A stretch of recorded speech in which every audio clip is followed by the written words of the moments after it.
నెల్లూరు జిల్లా పరిషత్ సమావేశ మందిరంలో సాగునీటి సలహా మండలి సమావేశం వాడివేడిగా జరుగుతోంది. ఈ సమావేశంలో పాల్గొన్న మాజీ మంత్రి, వెంకటగిరి ఎమ్మెల్యే ఆనం రామనారాయణ రెడ్డి రైతాంగానికి నీటి విడుదలపై హాట్ కామెంట్స్ చేశారు. అదును దాటిన తర్వాత నీటి సమావేశం నిర్వహించడం ఏమిటంటూ ప్రజాప్రతినిధుల్ని, అధికారులను ఆయన సూటిగా ప్రశ్నించారు. నీటి విడుదలలో ప్రభుత్వం వైఫల్యం చెందిందని ఆరోపించారు. సముద్రంలోకి వృధాగా నీటిని వదలడంతో ఇప్పుడు రైతులు ఇబ్బందులు పడుతున్నారని మండిపడ్డారు. 13 టీఎంసీలు ఉన్నప్పుడు కూడా జిల్లాలో పంటలు పండించారని గుర్తు చేశారు.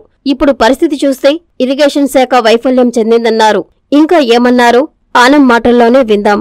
మంత్రిగా ఈ జిల్లాలో ఉన్నటువంటి నల్లపరెడ్డి శ్రీనివాసరెడ్డి గారు, డాక్టర్ ఎన్టీ రామారావు గారు తెలుగుగంగ ప్రాజెక్టులో అంతర్భాగం చేసిన విషయాన్ని మనం మర్చిపోకూడదు.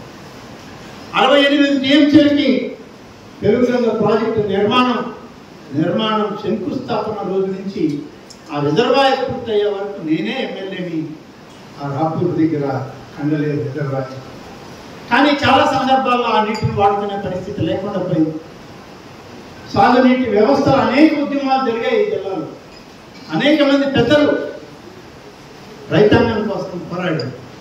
ఏ ప్రాజెక్టులు లేని సందర్భంలోనే ఈ జిల్లాలో మొదటి గంటకే ఐఐటి పెట్టిన సందర్భాలు లేనటువంటి ఈ జిల్లాలో దురదృష్టం ఇవాళ కరువు కరాళ నృత్యం చేస్తూ ఉంటే మొదటి పంటకి నీరు ఇవ్వాలా పర్లేదా అనే సమావేశానికి ఇవాళ మనం అందరం రావడం, ఇది నిజంగా మన దురదృష్టం కాదు, ఈ జిల్లా రైతాంగం యొక్క వాళ్ళు చేసుకున్నటువంటి దురదృష్టం అని చెప్పాలి.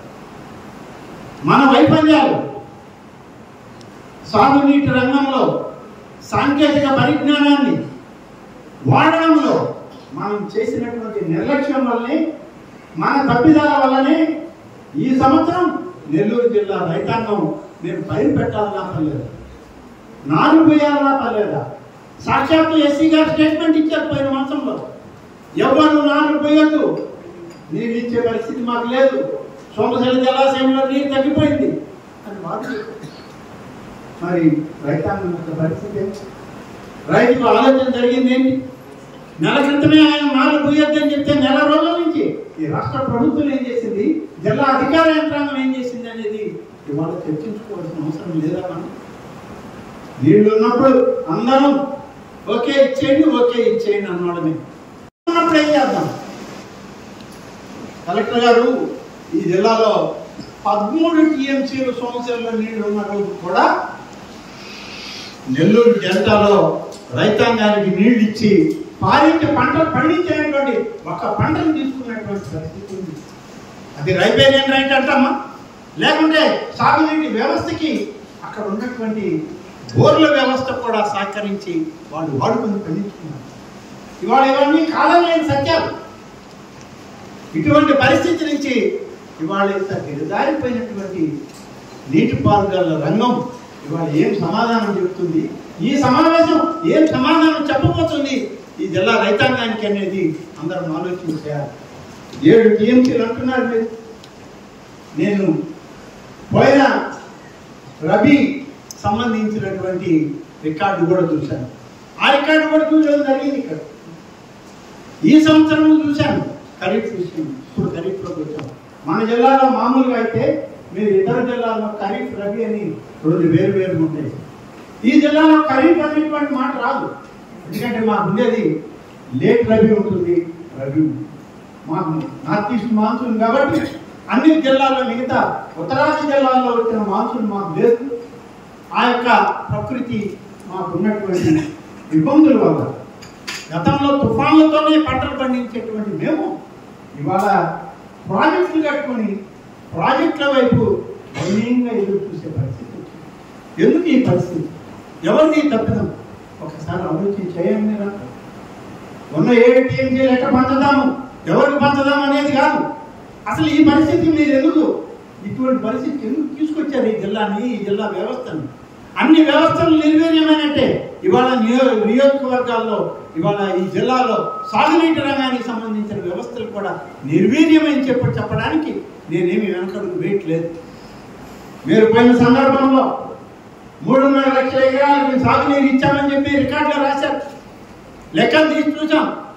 వ్యవసాయ శాఖ అధికారులు ఇక్కడే అడిగాను నేను, ఏం సార్ ఎన్ని ఎకరాలు మనం పండించాం రబీలో చెప్పండి అంటే నాకు ముందే ఇక్కడి నుంచి చెప్పిపోయారు. వైద్యరెడ్డి గారు కూడా వింటున్నారు, 1,00,000 ఎకరాలు మేము పండించాం ప్యాడీ. 1,00,000 ఎకరాలు ప్యాడీ పండిస్తే మీరు ఎంత ఖర్చు పెట్టారండి? దాదాపు 30 TMCల పైన ఖర్చు చేశారు. 1,00,000 ఎకరాలకి మీరు చెప్పేటువంటి కౌంట్ గా చూస్తే ఎకరాకి 10 TMCకి 10,000 ఎకరాలు రావాలి. మరి 1,00,000 ఎకరాలకి 10 TMCలు రావాలి. మరి మిగతా 20 TMCలని ఎక్కడికి పోయి చెప్పండి? మొదలుపెట్టిన డబ్బులు లేక పని మొదలుపెట్టి కొబ్బరికాయ కొట్టి ఏం చేస్తారు? నేను ఇవాళ ఖచ్చితంగా అడుగుతున్నాను మంత్రి గారికి స్వయంగా, అయ్యా సంవత్సర ప్రాజెక్ట్ దెబ్బతిన్నది, వరదల్లో నష్టపోయింది, దాదాపు 100 కోట్ల రూపాయలు ఇవాళ నిధులు విడుదల చేయాలి. ఆ వరద ప్రాంతాల్లో చేసిన పనులకి దాదాపు 2 సంవత్సరాల నుంచి ఈ 100 కోట్ల రూపాయల బిల్లులు ప్రభుత్వంలో పెండింగ్ ఉన్నాయి. రూపాయలు నిధులు కాకపోతే ఆ డ్యామ్ ప్రొటెక్ట్ చేసుకోగలము. ఇవాళ మీరు నేను కాదు, మీ తండ్రి మా తండ్రి వాళ్ళ తండ్రి అందరికీ నిర్మాణం సోమశిల ప్రాజెక్ట్ అండి. ఇవాళ నిర్మాణం చేసి మన చేతికి ఇచ్చిన దాన్ని కూడా నిలుపుకోలేక విఫలమైతే భావితరాలు మనల్ని అంటాయే కానీ మరి సోమశిల ప్రాజెక్ట్ గురించి సోమశిల ఎస్సీ గారు ఉన్నారు, వాళ్ళు ఏం చెప్తారో చెప్పాలి. ఉత్తర దక్షిణం కాలువల గురించి వైద్యంగా ఎందుకు పదాలకు వదిలేసి సంవత్సరం ఉన్న లైన్లో ఎందుకు పనులు మొదలు పెట్టకుండా కాంట్రాక్టర్లు మారిపోయారు. ఎస్సీ గారు ఇద్దరు ఎస్సీ ఉన్నారు, వాళ్ళు చెప్పాలి. సంఘం నెల్లూరు డ్యారేజీలు ఇంకా అసంపూర్తితో ఉన్నాయంటే ఎస్సీ గారు చెప్పాలి. ఎవరిని అడగమంటారు? ఎందుకు కాలువలో పూడికి ఇది కూడా నీళ్లు వదిలేస్తే ఆ నీళ్లు కాలువలో అప్పుడికి ఎక్కలేక ఇప్పుడు మళ్ళీ సముద్రానికి చేరింది అంటే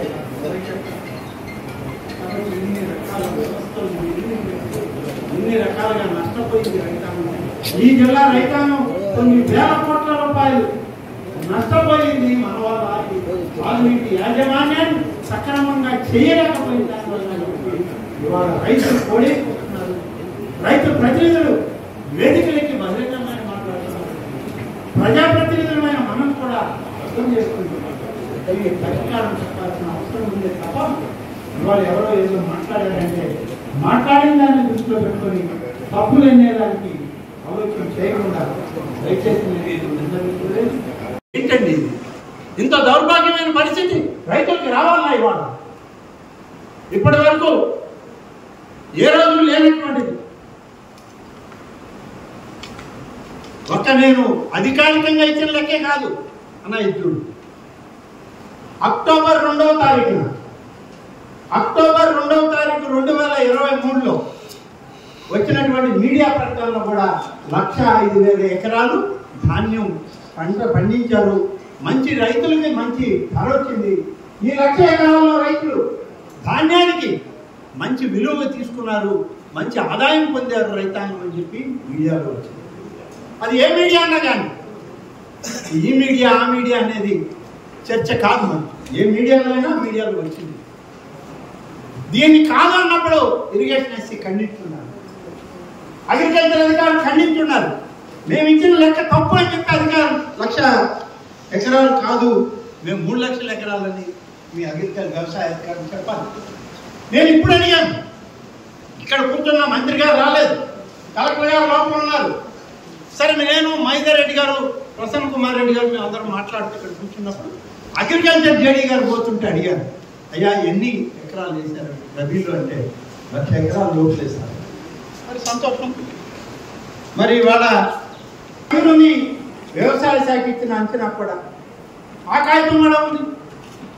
38,984 హెక్టార్లు ప్యాడీ పెట్టామని చెప్పి వాళ్ళు ఇచ్చారు. మరి ఎవరిది తీసుకోవాలి? హెక్టార్లు లెక్క చూస్తే 90,000 ఎకరాలు వచ్చింది. 90,000కు మీరు 30 TMCలు నీళ్ళు ఖర్చు పెట్టారా? ఎక్కడైనా ఉందా ఇది? ఏ సందర్భంలో చూసామో మనం సాగునీటి రంగంలో. ఇంకా 10,000కి చాలదు, నీరు తక్కువ ఉంది కాబట్టి 12,000, 13,000, 15,000 వరకు కూడా కౌంటింగ్ జిల్లాలో. ఈ జిల్లా ఇరిగేషన్ యంత్రాంగం ఇవాళ 1,00,000 ఎకరాలకి 99,000 ఎకరాలకి 30 టీఎంసీల పైన నీళ్లు ఖర్చు చేశామని వాళ్ళు అంటే ఇవాళ మేము ఏం చెప్పాలి, ఎవరితో మాట్లాడాలి? ఇక్కడ ఉన్నటువంటి ప్రజాప్రతినిధులందరూ బయటకు పోయి ఏం సమాధానం చెప్పుకోవాలి రైతులకు? చెప్పండి మీరు. ఇదే సమన్వయం అంటే? ఇదేనా వ్యవసాయ శాఖకి ఇరిగేషన్ శాఖకి ఉండాల్సినటువంటి బాంధవ్యం, అనుబంధం? చెప్పండి. దీనికి ఎవరు సమాధానం చెప్పే పరిస్థితి లేదు. నా దగ్గర ఉంది అగ్రికల్చర్ డిపార్ట్మెంట్ ఇచ్చినటువంటి లెక్క. నేను చెప్పాను కదా ఇప్పుడు 38,984 హెక్టార్ల ప్యాడీ రబీలో పండించామన్నారు. మరి మీరేమో 3,30,000 ఎకరాలకి 32 టీఎంసీలు నీళ్లు వాడామంటారు. ఇదేనా విధానం? ఇదేనా సాగునీటి రంగంలో మీరు నేర్చుకున్నది, మీరు చేస్తున్నది? సోమశిల రిజర్వాయర్ నిండా 74 టీఎంసీల నీళ్లు, కండలేరు నిండా 60 టీఎంసీల నీళ్లు ఉన్నప్పుడు కాలువలు ఎత్తడమో, చెక్కలు ఎత్తమో, కొబ్బరికాయలు కొట్టడమో, మీటర్లకు బటన్లు కొట్టడమో అందరం చేసాం. ఎప్పుడైతే తక్కువగా ఉన్నాయో భవిష్యత్తును ఆలోచించి భవిష్యత్తుకి ఏం కావాలి, భవిష్యత్ కార్యక్రమాలకు ఎంత నీరు కావాలని చెప్పి కనీసం విజ్ఞత ఆలోచన మీకు లేదా అని అడుగుతున్నాను. శ్రీ లలితా రుద్ర మహాయజ్ఞం అక్టోబర్ 15వ తేదీ నుండి నవంబర్ 27వ తేదీ వరకు 45 రోజులు లోక కళ్యాణం, విశ్వశాంతి, ధర్మ సంస్థాపనార్థం, సమృద్ధి వర్షం, పాడి పంటల కొరకు పీఠాధిపతులు శ్రీ రాజరాజేశ్వరానంద స్వామి ఆధ్వర్యమున జరుగుతున్నది.